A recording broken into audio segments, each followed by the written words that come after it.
Vamos a iniciar la jornada con la exposición llamada Estrategias metodológicas en el currículum de enfermería para la atención segura del paciente, a cargo de la enfermera Pamela Torres Parra, quien se desempeña como directora de la Escuela de Enfermería de la Universidad Diego Portales.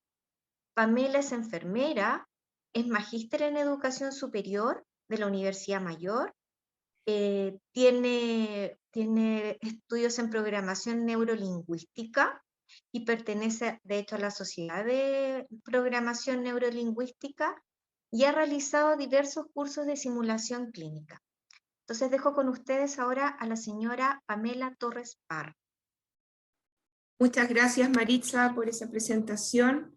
Quiero agradecer a la Fundación que siempre desde el año pasado ha confiado en nosotros para poder ser partícipes de este evento en temáticas tan relevantes para las personas, comunidades y familias. Quiero agradecer también el apoyo de nuestra decana interina, quien está presente y pudo acompañarnos en este inicio de evento, ya que es parte de la facultad haber estado, ¿cierto?, en la organización. Y también agradecer a Nicolás Pavés, el coordinador de TI de nuestra facultad, quien nos ha dado todo este soporte virtual para poder acercarnos a tantos lugares del mundo. Hemos visto que se han conectado de muchos lugares y eso para nosotros nos merece bastante orgullo y nos acerca para poder conversar y darles a conocer un poco cuál es el quehacer de nuestra escuela de enfermería frente a hacer una atención, ¿cierto?, segura para las personas. Es por eso que hoy quisimos presentar con un equipo directivo en el cual pudimos aposentar en esta presentación todas las metodologías, y quizás muchas se nos escapan de dar a conocer, pero que tuvimos que implementar en el currículum para la atención segura del paciente. En la pantalla ven que nuestra escuela tiene ya 20 años de trayectoria. Tenemos 16 generaciones que han ido egresando de nuestra casa de estudio, y también somos una escuela que estamos siendo candidatos para ser un centro comprometido con la excelencia del cuidado, ya que más adelante les vamos a contar que firmamos convenio con la RNAO, que es esta agrupación de Canadá, en el cual nos ayudó bastante a poder utilizar ciertas estrategias para dar una atención segura desde el pregrado con nuestros estudiantes.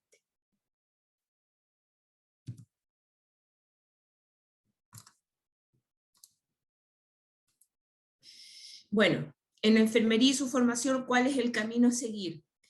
Sabemos que la práctica asistencial, y es así como lo dice la evidencia científica, ¿cierto?, están presentes los errores, a veces por descuidos, pero también por imprudencias. Y no estamos exentos de aquello, sobre todo cuando nosotros estamos comprometidos en la formación de nuestros estudiantes. Empiezan de temprana, en su trayectoria académica de temprana edad, a acercarse a los centros de campus clínico, y eso hace que nosotros tengamos que ser mucho más cautelosos en la atención que se les da a las personas. De hecho, para enfermería, el quehacer, cierto enfermero, en el proceso del proceso enfermero, nosotros tenemos considerados dentro de los diagnósticos que nos da la taxonomía Nanda, ¿verdad? Tenemos diagnósticos de enfermería que tienen que ver con eventos adversos que pueden ocurrir, ¿cierto?, en la atención en salud, como por ejemplo riesgo de caída o riesgo de lesión por presión.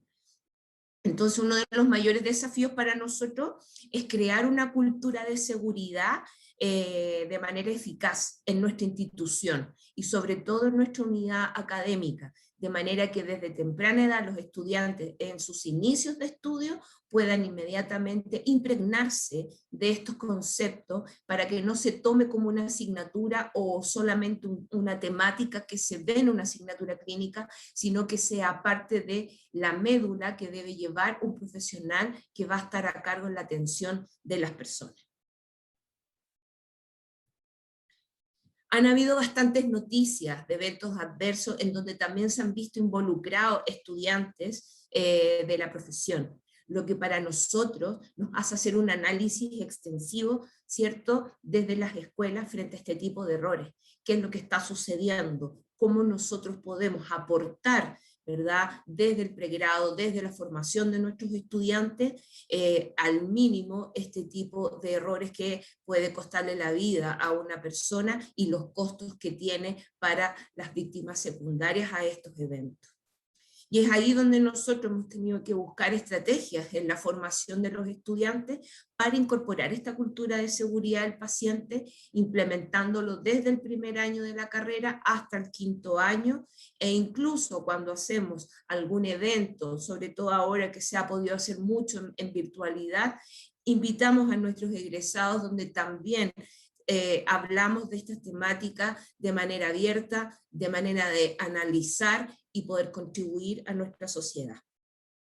Por lo tanto, nuestro punto referencial para esta presentación tiene que ver con el proceso de innovación curricular que tuvo que vivir la Escuela de Enfermería desde el 2017, cambiando su plan 2 al plan 3, en donde incorporamos varios tópicos para poder, ¿cierto?, contribuir a la seguridad del paciente. Entonces tuvimos que ver primero qué pasa con la globalización en salud, cuáles son las problemáticas nuevas que hoy en día, ¿cierto?, se nos están presentando. Hay dificultades económicas, hay mucho cambio político, social, hemos tenido muchos movimientos en nuestro planeta, la contaminación. Entonces, esto de poder comunicarnos también y poder unirnos a través de la vía virtual, ¿cierto?, por todo el mundo, también es una ventaja, pero la globalización trae desventaja y hace mirar nuevamente el currículum de enfermería para poder agregar, ¿cierto?, nuevas competencias. Entonces los planes de estudio tienen que tener la adquisición, ¿cierto?, de competencias por parte del estudiantado, hay que ampliar, ¿cierto?, sin incluir quizás algunos tópicos tradicionales, pero hay que implementar metodologías que sean, ¿cierto?, activas y que gatillen el pensamiento crítico en los estudiantes con énfasis en métodos, ¿cierto?, que también se puedan evaluar la adquisición de esas competencias. No basta solo con poder formarlo, sino que también tener una sistematización de evaluaciones para poder ver si es competente o no. Y es ahí donde nosotros, al definir las competencias, que es la habilidad, la actitud, ¿cierto?, y el conocimiento frente a una situación como tal, es donde nosotros ponemos todos los recursos disponibles para que se genere, ¿cierto?, ese aprendizaje. Entonces, tal como nos dice el Consejo Internacional de Enfermería, la capacidad de integrar entonces la investigación en la práctica basada en la evidencia, la educación, el liderazgo y la gestión clínica son directrices que avanzamos como práctica avanzada en enfermería.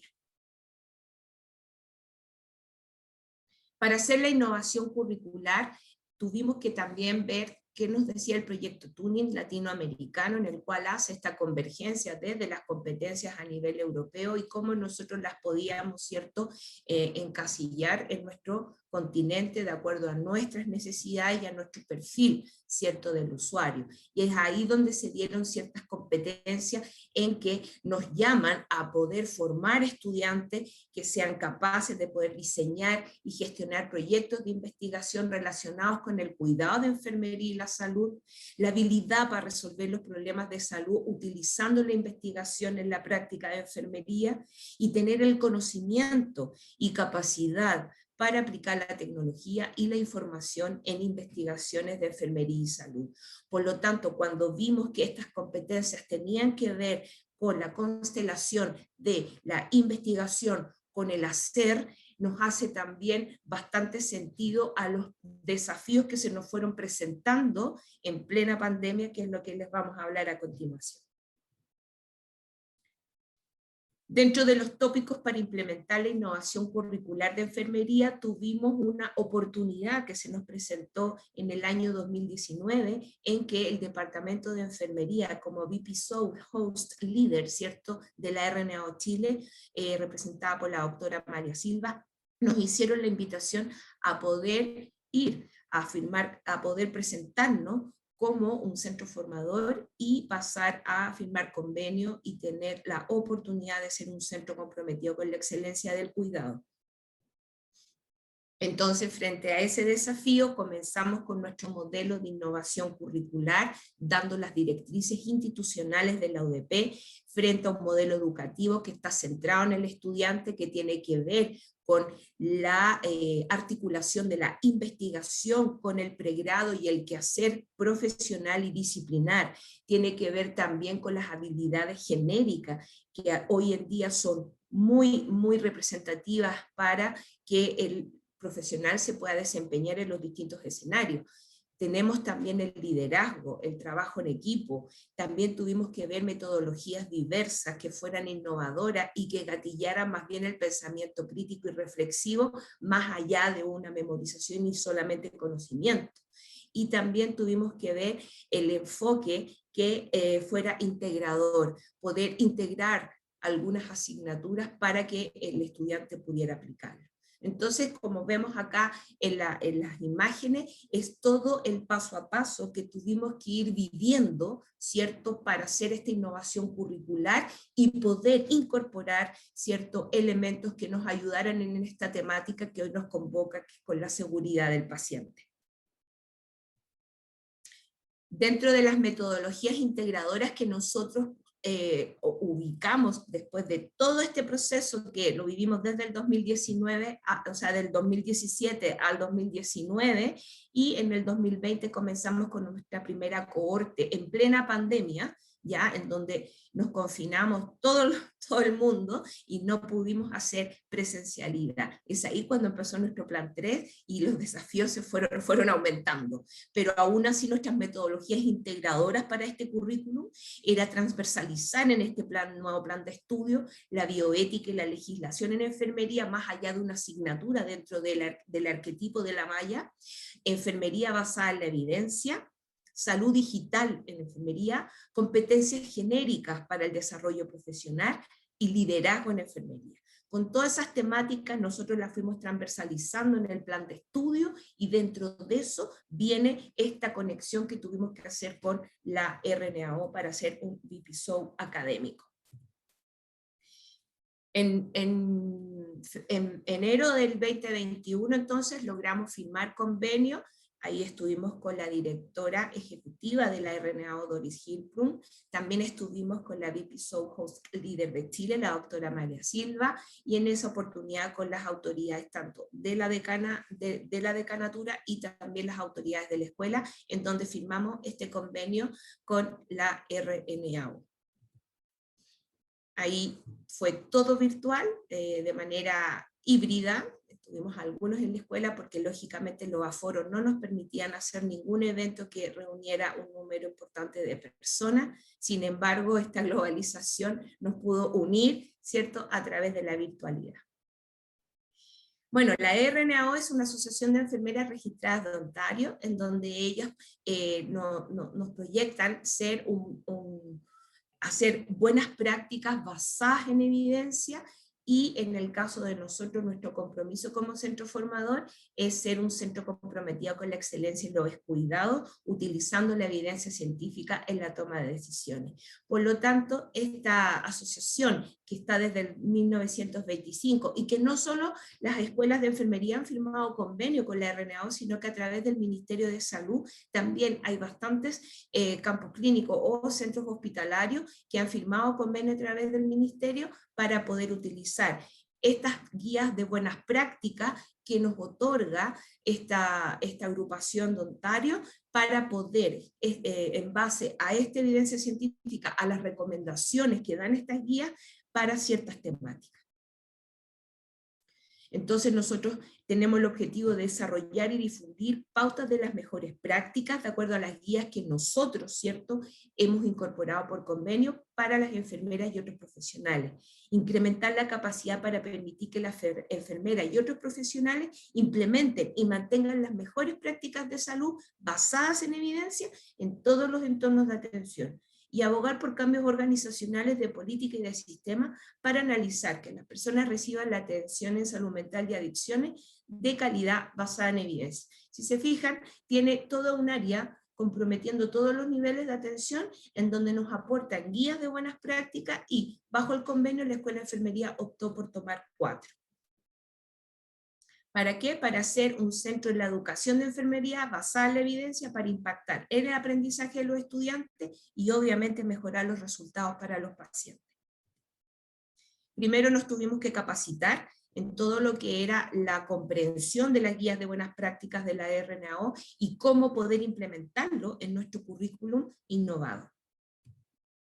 Tuvimos que formar también estudiantes, por lo tanto tenemos estudiantes desde primer año a quinto año, a quienes se les llaman Champion Student, que ellos son los estudiantes que se capacitaron con las guías de buenas prácticas y ellos son los evangelizadores y los embajadores como estudiantes en los centros formadores, hacen redes internacionales y nacionales con otras casas de estudio y también con los campos clínicos, lo que nos hace tener una relación docente asistencial mucho más sistemática y mucho más unida.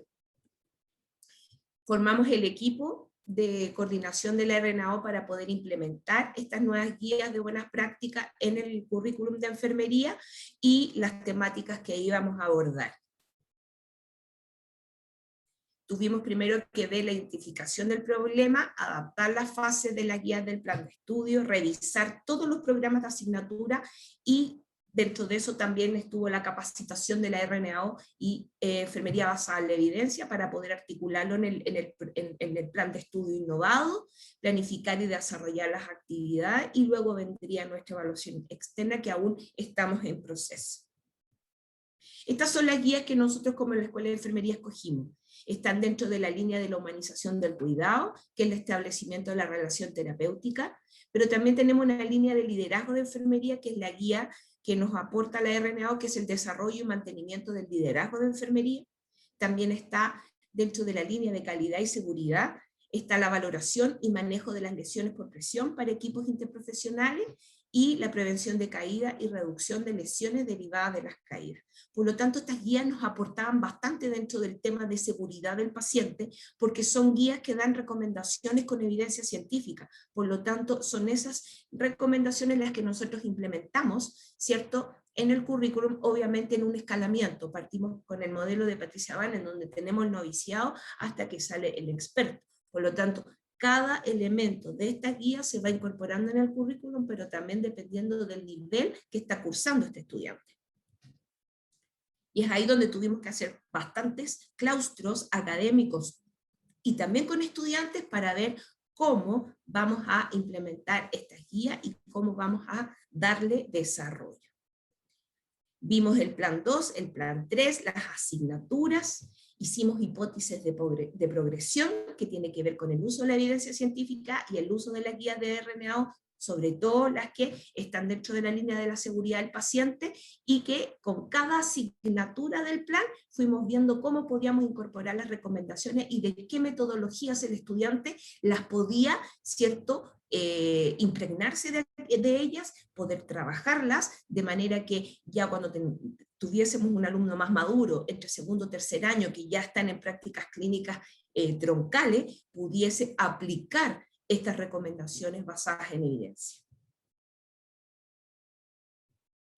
Pero justo fue el cambio de lo presencial a lo virtual. Entonces, ¿qué metodologías utilizábamos para que pudiésemos revisar las recomendaciones de la guía de lesión por presión, de la guía de riesgo de caídas? Porque de las aulas pasamos a aulas vacías, ¿cierto? Y todo a través de la virtualidad.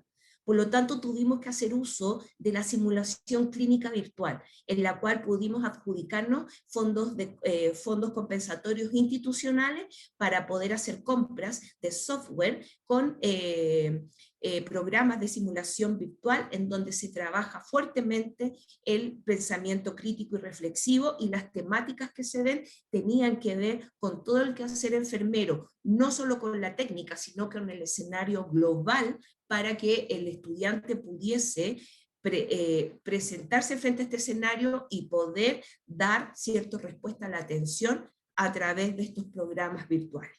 Esto siempre se hizo en acompañamiento con docentes, quiere decir que hacíamos grupos pequeños con docentes que fuimos capacitados para poder utilizar estos software y poder ir trabajando, ¿cierto?, estas recomendaciones, sobre todo fuertemente en lo que es evitar las lesiones por presión y el riesgo de caída. También se trabajó el liderazgo y la toma de decisiones. También hicimos simulación con actores. Hicimos contratación de actores en el cual se planteaban escenarios todo a través de la vía virtual y los estudiantes por grupos pequeños con un docente que también se capacitó en simulación para poder ir trabajando las diversas temáticas de acuerdo al nivel de formación en el cual estaba el estudiante.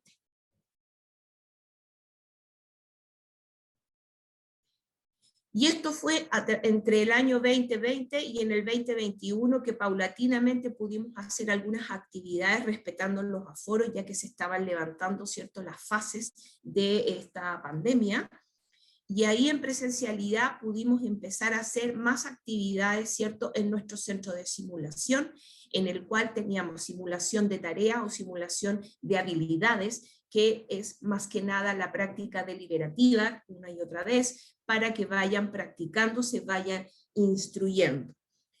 Además teníamos la simulación de alta fidelidad, en el cual el estudiante se pone a través de una sala de alta fidelidad, un escenario lo más real posible para poder trabajar las competencias que están destinadas. Ahora, esto no es que uno vaya y haga una actuación o contrate actores. Esto está basado con script que tiene que ver con todo un documento en el cual queda establecido y declarado cuál es la competencia a trabajar, cuáles son los resultados de aprendizaje, cuál va a ser el escenario, qué es lo que se va a necesitar, y todo eso está trabajado en fichas por cada escenario, ya sea de baja fidelidad o de alta fidelidad, para poder tener, ¿cierto?, este portafolio de actividades y estrategias que nos apoyaron mucho en tiempos que también hay que considerar que la práctica clínica fue suspendida para todos los estudiantes curriculares y solo pudimos enviar a sus experiencias profesionales a los internos que ya estaban en quinto año. Por lo tanto, esto nos dio bastante respuesta para poder trabajar, ¿cierto?, algunas habilidades procedimentales, pero también habilidades que tienen que ver con la actitud y lo valórico.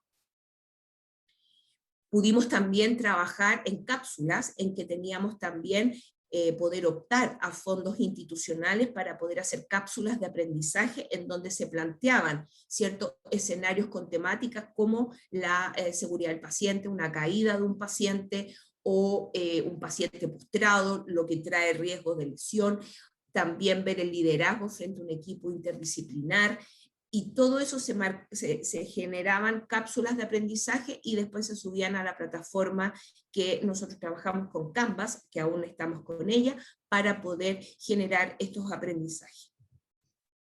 Ahí vemos también estudiantes en escenarios de simulación, en donde hay voz en off, tenemos simuladores donde se puede trabajar, ¿cierto?, a nivel computacional y generar cierta conducta de salud de ese fantoma para poder, ¿cierto?, proyectar un escenario al estudiante y gatillar, ¿cierto?, sus aprendizajes y todo su desempeño que tiene, ¿cierto?, su Cardex de memoria para poder proyectarlos y desempeñarlos en ese escenario. Desde primer año hacemos también simulaciones mucho más reales, en el cual ahí ven en la asignatura de primeros auxilios cómo, ¿cierto?, se traslada un paciente de manera segura, con todos los elementos, ¿cierto?, para poder darle la atención. También hicimos, en base a lo que yo les contaba del convenio de la RNAO, tuvimos que hacer escenarios de alta fidelidad en donde se trabajó fuertemente las dos guías que tienen que ver con la línea de seguridad del paciente, que es el riesgo de caída y lesión por presión. Ahí tenemos el conjunto de estudiantes que estuvieron a cargo del profesor Oscar, que es parte del equipo coordinador RNAO, y de la asignatura disciplinar de tercer año, que es una asignatura donde ven la gestión del cuidado del paciente adulto intrahospitalario, y es donde hicieron escenarios de alta fidelidad, donde se tomó esta temática fuertemente para poder ya aplicar. En segundo año ellos trabajaron ensayos a través de estas recomendaciones de las guías, pero ya en tercero tienen que aplicarlo. Y esto se hace antes de que vayan a práctica clínica, de manera de tener un entrenamiento sistemático para cuando tengan que enfrentarse ya a un paciente real. Ahí vemos también otros escenarios de alta fidelidad y con actores presenciales. También pudimos tenemos un pool de actores que ellos también se preparan de acuerdo a lo que el coordinador de la asignatura quiere crear en ese escenario para poder hacer que el estudiante pueda aplicar todos sus conocimientos. Tenemos las prácticas, obviamente, de habilidades, en donde se plantean un equipamiento importante para que ellos puedan entrenar, ¿cierto? Y vuelvo a destacar que esto se hace en base a un documento en el cual queda declarado lo que el alumno tiene que hacer, lo que el alumno debe aprender y los puntos importantes, ¿cierto?, para que ese taller tenga, ¿cierto?, un proceso completo de enseñanza y aprendizaje, y la práctica pueda ser una y otra vez. No es una clase, sino que el estudiante entra al laboratorio de habilidades, en este caso el centro de simulación en baja fidelidad o de tareas, y comienza inmediatamente a practicar, porque antes ya hubo un estudio indirecto de parte de él, de una guía con los objetivos claros que tenía que vivir en esos escenarios de baja fidelidad. También utilizamos la manera híbrida, tenemos un equipamiento que el estudiante se puede intervenir, se puede colocar, ahí vemos un pad de punción que se puede colocar el estudiante, de manera que cuando el alumno liga o el alumno va a palpar, sienta el movimiento o se sienta un poco más real en el procedimiento que va a realizar. Y esto lo practican durante varias sesiones de la mañana, para que vayan mejor preparados al hospital. Pudimos también este año, como estrategias, poder ir a práctica clínica, y de verdad que con pandemia los aforos también estuvieron bastante restringidos, por lo tanto el estudiante estuvo en una relación de 2 estudiantes por docente, lo que hace que sea mucho más personalizado y pueda ser mucho más acuicioso, ¿cierto?, el proceso de la práctica como tal, y el cumplimiento de los resultados de aprendizaje que cada asignatura declara en el año que está cursando. Por lo tanto, en este minuto tenemos estudiantes de segundo año, de tercero, de cuarto y quinto que están ya en sus prácticas, ya sea curriculares o sus prácticas profesionales.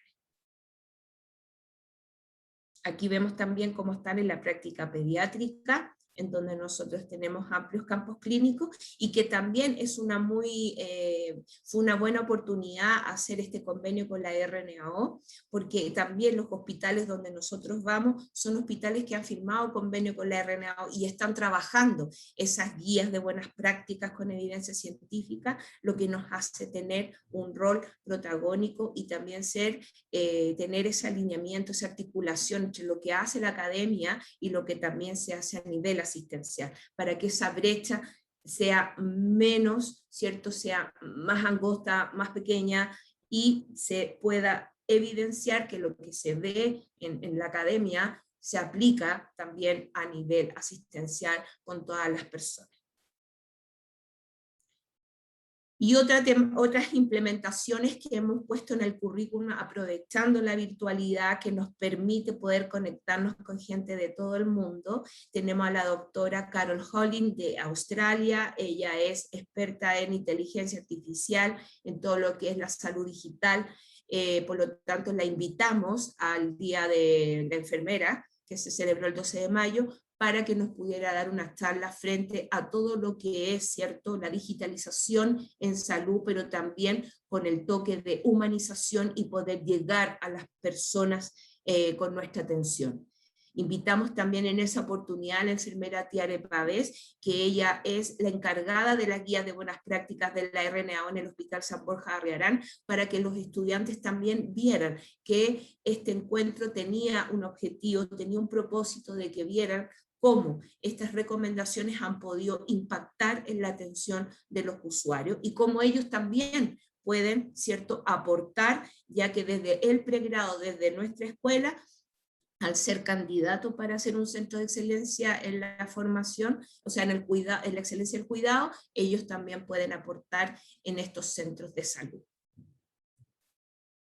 Otro seminario que hicimos para los estudiantes, poder abarcar todas estas temáticas, fue globalización en salud y desafíos actuales. También nos conectamos, ¿cierto?, a través de la vía virtual con exponentes. Teníamos a Dori Greenspoon, la directora ejecutiva de la RNAO desde Canadá. Ella nos dio una charla de lo que la RNAO ha logrado a nivel mundial y las redes que se han generado y cómo se ha impactado la atención en salud.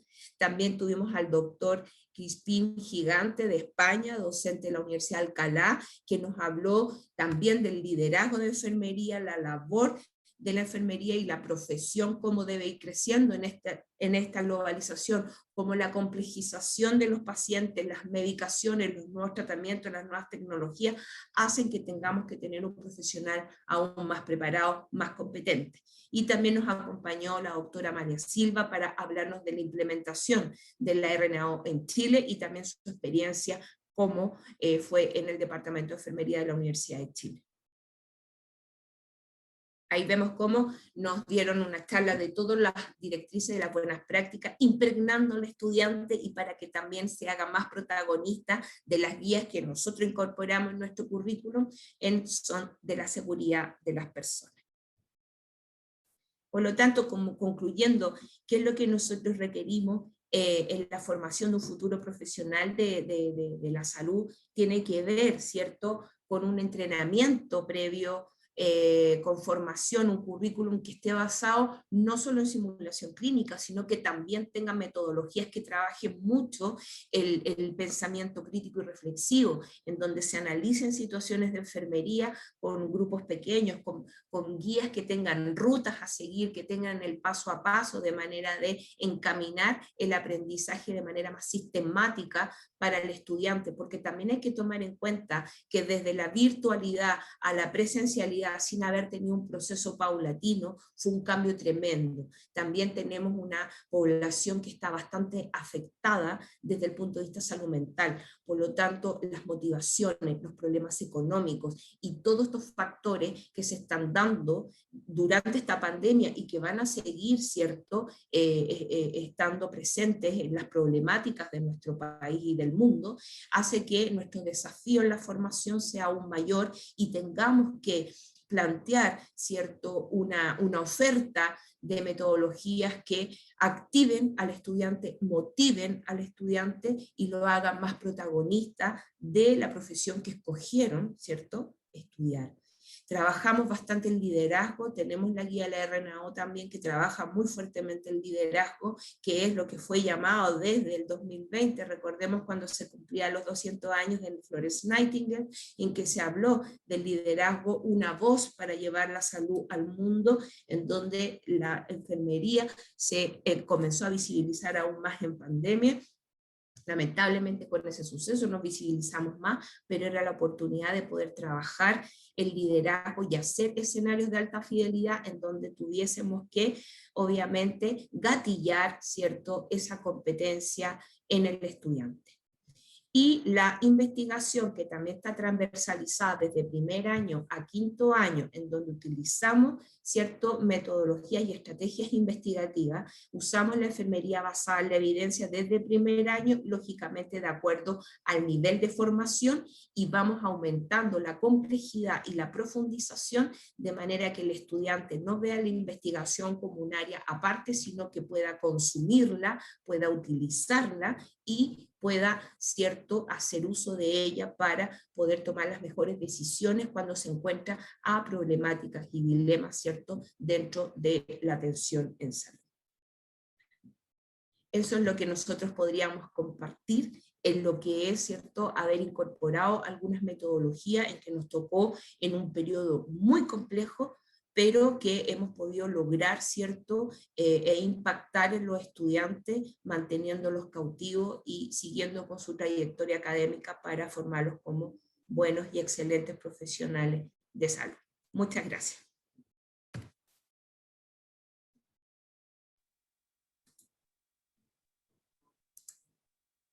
Gracias a ti, Pamela, por mostrarnos cómo trabajan en la carrera de enfermería, que en el fondo es la carrera a la que pertenecemos todos los que estamos conectados acá. Cómo han ido incorporando en la universidad todas las buenas prácticas de organizaciones que son mundialmente conocidas y bueno, y cómo vemos que en realidad en distintos hospitales de nuestro país están asociados a esta asociación que es la RNAO,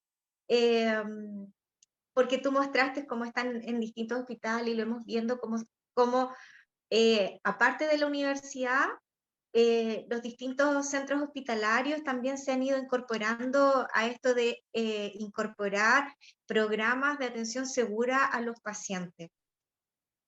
Te cuento que no encuentro preguntas en el chat. No sé si alguien quiere hacer preguntas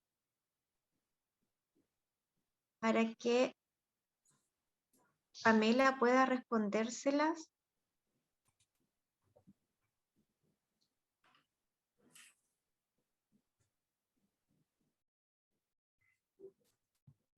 Hola, yo quería hacer una pregunta, ¿se puede? Por supuesto. Hola Pamela, muchas gracias por su Hola. exposición. Bueno, la docencia se impone sobre nosotros los clínicos, eso es claro. Pero una pregunta, yo desde absolutamente mi conocimiento absolutamente de neófito en el tema, ¿qué es el programa RNO? ¿Qué significa eso? ¿Cómo se adscribe a eso? ¿Cómo un hospital llega a eso? Lo pregunto porque era una de las cosas que había escuchado de ese programa, pero me gustaría conocer cuál es la parte práctica. Yo, director del hospital, ¿cómo me adscribo a ese programa o no es tan sencillo como eso? Bien, la RNAO está, como yo les contaba, hace bastante tiempo. Esto nació en Ontario, Canadá, en una agrupación de enfermeras y estudiantes que fueron trabajando a través de todo un proceso sistemático de buscar las mejores evidencias científicas frente a la atención de ciertas áreas. Ellas construyeron guías de buenas prácticas que tienen recomendaciones, tiene todo un método para poder buscar la mejor evidencia, poder evaluar si la evidencia es la más efectiva y óptima, utilizan modelos como la IGRI y otros más para poder, ¿cierto?, generar esta guía de buenas prácticas. Y lo que hacen es que hay recomendaciones que tienen nivel de evidencia alto, ¿ya? Por ejemplo, para el riesgo de caídas, tienen una de las evidencias es que se requiere, ¿cierto?, tener un instrumento probado para poder tipificar cuál es el riesgo de caída de la persona. Quizás muchos lo hacemos, pero la evidencia científica dice que es un método muy efectivo. Entonces, hay miles de ejemplos. Y estas guías de buenas prácticas han ido mejorando las políticas de salud en su país y comenzaron a hacer una red internacional en el cual van formando en ciertos países a los hospedadores o los host leaders. En este caso, la Universidad de Chile, a través del Departamento de Enfermería con la doctora María Silva, ella fue formada con la evidencia científica y las guías de buenas prácticas del RNAO para incorporarlas en el currículum de enfermería. Quiere decir que uno incorpora todo este material para que el estudiante, desde el conocimiento, la actitud y la aplicación, lo vaya haciendo a lo largo de su trayectoria curricular. Y también a través del Ministerio de Salud se hizo el llamado por la RNAO y muchos hospitales, partió la Clínica Las Condes, está el Hospital de Talca, está el Hospital San Borja Riarán, está el Calvo Maquena, me parece que hay un hospital de Chillán y están otros en firma de convenio justamente para formar a las enfermeras clínicas. Las enfermeras clínicas a su vez forman a todo su personal y se trabaja alguna guía que, por ejemplo, en el San Borja están trabajando fuertemente la de lesión por presión y la de riesgo de caídas. Por lo tanto, las recomendaciones que esas guías dan con evidencia, que la evidencia dice que esto se utilizan dentro de la atención del usuario y en este minuto están en etapa de evaluar el impacto de la atención que tiene el incorporar estas buenas prácticas para la atención segura del paciente.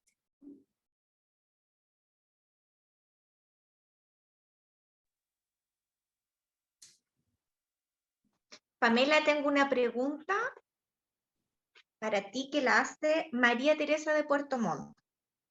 Pregunta ella si existe algún instrumento que permita medir habilidades sociales de los estudiantes, ya que el sistema de fidelización, entiende ella, que da buenos resultados en habilidades técnicas. ¿Ya? Nosotros la verdad es que tenemos unas pautas de cotejo que hemos ido probando y que hemos ido buscando, más que nada dentro del punto de vista del liderazgo. Ahora, cuando vemos habilidades sociales que en el fondo nosotros tenemos como en el perfil de ingreso, tiene que ver mucho con si el estudiante es capaz de trabajar en equipo, si es capaz de insertarse con personas sin conocerse y poder trabajar por un objetivo común. Entonces, ¿qué hacemos ahí? Generamos metodologías muy pequeñas, muy simples, con primer año, para ir probando al estudiante, y después, ya en el segundo semestre, comenzamos a trabajar elementos más bien de liderazgo puro con las guías que tenemos condicionadas. Pero hemos ido haciendo instrumentos. No te podría decir si hay un instrumento como tal para medirlo, pero hemos ido construyendo con un equipo que es el equipo de gestión y liderazgo, que es el que trabaja también en la asignatura. Nosotros dentro de nuestro currículum tenemos una asignatura que se llama habilidades genéricas para el desarrollo de la profesión. Y ahí fuertemente se trabaja el autoconocimiento del estudiante, de sus habilidades, de sus competencias, y también todo lo que se merece ahora, que es el liderazgo, el trabajo en equipo, la toma de decisiones en momentos álgidos, que tenga la capacidad de adaptabilidad. Esas son las temáticas que se trabajan en segundo año. Gracias, Pamela. Esperemos que le haya quedado claro a María Teresa. Tenemos otra pregunta de Inés Ramos. Pregunta ella si el idioma ha sido una barrera para trabajar con las guías de RNAU. Es que están en español. Las pueden encontrar en español, solo que la de liderazgo, la más nueva, la más actualizada, está en inglés, pero se ha podido perfectamente trabajar con ella, es un inglés que se puede entender perfectamente, pero efectivamente los libros que se han sacado, y de hecho ahora salió uno nuevo que se escribió, está en español gracias a algunas personas acá en Chile que ayudaron a su traducción. Así que no ha habido problema en cuanto al idioma.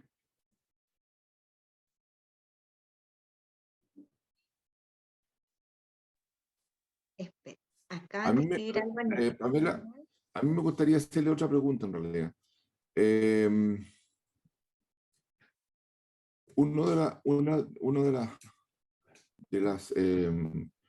de los campos científicos que está saliendo mucho al mundo es el concepto de la ergonomía y la ciencia de los factores humanos. Es una disciplina que se está posicionando fuertemente, fundamentalmente porque desde la ergonomía y el estudio de los factores humanos se está avanzando mucho y se está mirando mucho una forma distinta de realizar el análisis de los incidentes de seguridad y obviamente los resultados. Y desde allí se está llegando mucho a trabajar el concepto de la relación que hay entre el humano y el puesto de trabajo, la relación entre el humano y el otro humano, y la relación entre el humano y la tecnología, y la relación entre el humano y el ambiente tecnológico y su ambiente laboral. Entonces, pareciera ser que en el futuro muchas de estas cosas van a ser que, y yo lo entiendo así en realidad, yo creo que no cualquier persona y no cualquier estudiante y no cualquier profesional está o tiene las capacidades blandas, duras, como se llamen, las capacidades, por ejemplo, para desempeñarse en una unidad de cuidado intensivo. No todos somos capaces de estar en una unidad de cuidado intensivo, soportar la carga emocional, física, estrés, de que significa trabajar en una UCI.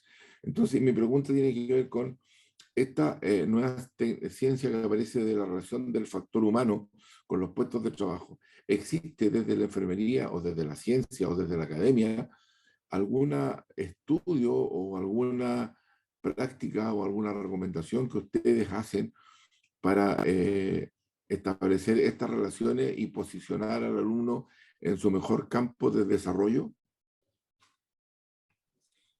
A ver, es indudable que no van a tener la misma habilidad de poder incorporar, ¿cierto?, estas habilidades, y algunos las tienen más desarrolladas y otras no. Tiene que ver con el perfil de ingreso y cuál es tu perfil de estudiante de acuerdo al centro de formación donde estás. Para nosotros es complejo porque ya nuestro perfil de estudiante viene del 50% del quintil más bajo de per cápita por familia. Estamos hablando que estudian, el 50% de nuestros estudiantes estudia con gratuidad. Por lo tanto, ya hay un capital humano que vamos a tener que trabajar bastante en este tipo de habilidades, ¿ya? Y es por eso que, a pesar de que existen asignaturas, hemos transversalizado metodología, intencionado algunas actividades que puedan ir desarrollando estas habilidades tan necesarias para el mundo de hoy. También estamos ocupando otra guía que nos aporta que nos aportó la RNAO, que tiene que ver con el cuidado basado en la persona y la familia. O sea, parte de las decisiones ya ser protagonista al usuario y no necesariamente la imposición de un cuidado. Por lo tanto, eso también hace que nosotros tengamos que trabajar la habilidad comunicacional del estudiante, el lenguaje, y es por eso que también dentro de la malla existe como un proyecto educativo institucional que el estudiante se pueda manejar con otro tipo de carreras. Trabajar con arquitectos, con estudiantes de diseño, periodismo, ciencia política, porque tienen asignaturas que tienen que ver justamente con poder evaluar qué pasa con el factor humano, qué pasa con la problemática económica a nivel mundial, los conflictos bélicos, también de historia, le hace tener una mirada mucho más globalizada para poder entender no solo la profesión como profesión y ser más obtuso, sino que poder ampliar un poco el conocimiento y ver este tipo de temas que obviamente siempre están en el proyecto de la ODP. No sé si le respondo la pregunta. Sí, muchas gracias. Pamela, te vuelven a hacer una pregunta similar a la que te hizo el doctor al principio, que era si se podía cualquiera suscribir a RNAO, pero agregan si es que hay, existen requisitos específicos, si es que ellos ponen algún requisito que deba cumplir la persona que quiere suscribirse. Nos pregunta eso Darlene González. Gracias, David, por la pregunta. Mira, la verdad es que nosotros manejamos más bien cuáles son los requisitos para nosotros comunidades académicas, porque esa es nuestra línea. Si vieron en el cuadro, existen distintos convenios. Nosotros vamos a ser una escuela que está candidata a ser un centro de excelencia, ¿cierto?, en el cuidado. Para los hospitales es quien tiene que hacer la solicitud, el director. Te voy a poner en el chat, te voy a contactar con la enfermera del Hospital San Borja, quien es la encargada de la guía de la RNAO, para que puedas a ella hacerle preguntas directas del cómo tú puedes conectarte y hacer esta conexión desde tu hospital para poder ser parte de esta red.